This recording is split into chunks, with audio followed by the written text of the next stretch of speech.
يا هلا بالمبدئين، معاك حب من 33 لون. من فترة وريتكم فيديو لحاجات كنت جايباها من معرض الكتاب السنة اللي فاتت، ومن ضمن الحاجات دي كنت جايبة بازل. وعلى شهر 8 بدأت استخدم البازل وكوناه بالصورة اللي موجودة، وانا وريتكم كل حاجة خاصة بالمشتريات دي. هسيبلكوا اللينك في صندوق الوصف تحت. كانت اول مرة اجرب بازل بالحجم ده، وكل الاشكال تقريبا متقاربة، وكانش بالسهل زي ما كنت متخيلة، خصوصا بعد ما اكتملت اللوحة في الاخر. انا خلصت بازل 200 قطعة، مش انا لوحدي طبعا، كان معايا ولاد اختي. خلصناه بالصورة دي. انا طبعا مش هفكه تاني، قلت افكه واخليه كل ما يجوا عندي او كده نعمله تاني، بس طبعا خد مننا وقت ومجهود كبير وانا كنت حابه الطريقه دي، فهجمعهم مع بعض. هحط بقى ورنيش مائي دلوقتي، وهجمع اللوحه مع بعضها وهوريكم الشكل النهائي. اللوحه دي كنت جايباها من المعرض في شهر 1 او شهر 2، معرض القاهره للكتاب.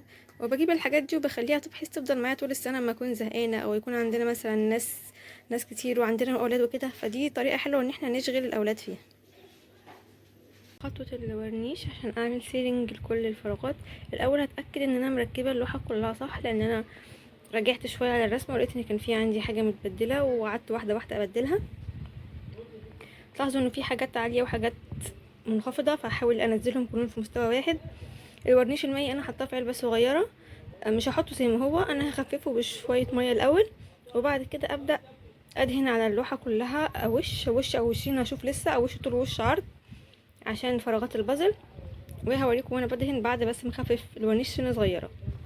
هو في الاول بيبقى متكتل، بس لازم واحده واحده كده على شويه الميه اللي احنا حاطينهم لحد ما يبقى سايح خالص خالص زي الكريمه كده، بس كريمه كثيفه شويه. بعد ما يبقى سايح وكل القطع دابت ابتدي ادهن، يعني لو دهنت وهو كده قطع سميكه وقطع رفيعه هينزل لي في الفراغات وهيتكتل، مش يبقى شكله لذيذ. اللي بستخدمه ده ورنيش مائي لامع. كده انا جهزت الورنيش، همسك بقى منديل وهمشي كده خفيف قوي على اللوحه عشان لو في اي تراب او اي حاجه، عشان انا عامله اللوحه بقالي كام يوم. وبعد كده انا المفروض بقى ابتدي اجهزها واشوف انا هحطها فين في السنتر بالظبط، عشان مكان ما هينزل الورنيش هيلزق في الخشبه دي. الخشبه دي برضو كانت جايه مع اللوحه.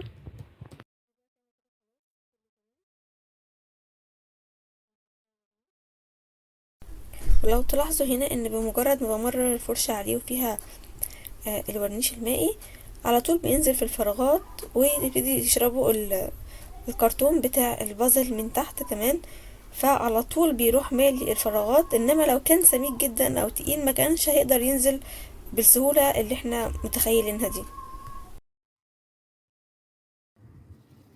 متأكد انها نزلت في الفراغات كويس، عشان كده انا هعمل وش طولي ووش عرضي.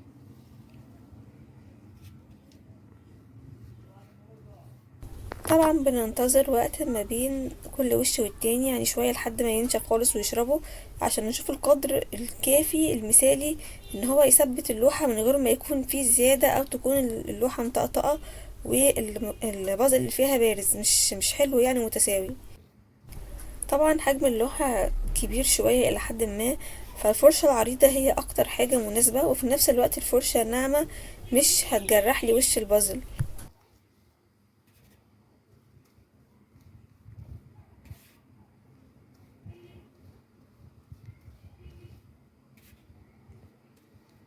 نمشي حته حته، ما نستعجلش ونروح جاريين،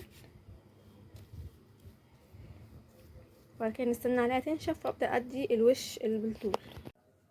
قبل ما ادهن الطبقه التانية كنت بعمل سيلينج للجوانب. كنت بجيب العلبه دي فيها برضو غيره، وكنت بمشيها على الاطراف زي ما انتوا شايفين عشان اثبت الفراغات اللي موجوده بين الخشب وبين البازل. بعد كده دهنت الطبقه التانية اللي بالطول ومليت كل الفراغات اللي موجوده. ان احنا ما نخففش، سواء هنعمله بغيره او هنعمله بورنيش او غيره وبعدين طبقه ورنيش، ما نخففوش قوي، عشان لو خامه البازل مش كويسه كده، او حتى لو الخامه كويسه بس هي معموله من الكرتون، فلو في ميه كتير مخففه بالغيره او الورنيش فهيشربه ويبتدي يطقطق ويفك. بس ده الحمد لله يعني ما تقطقش بنسبه كبيره، يعني مثلا حاجات بسيطه قوي اللي طلعت هننزلها مفيش مشكله خالص. ومفكش عن بعضه، ده برضو شيء كويس، ولمعته لسه زي ما هي. وده كده كان الشكل النهائي للبازل والاطار بتاعه بعد ما علقته. واتمنى تكون الفكرة عجبتكم.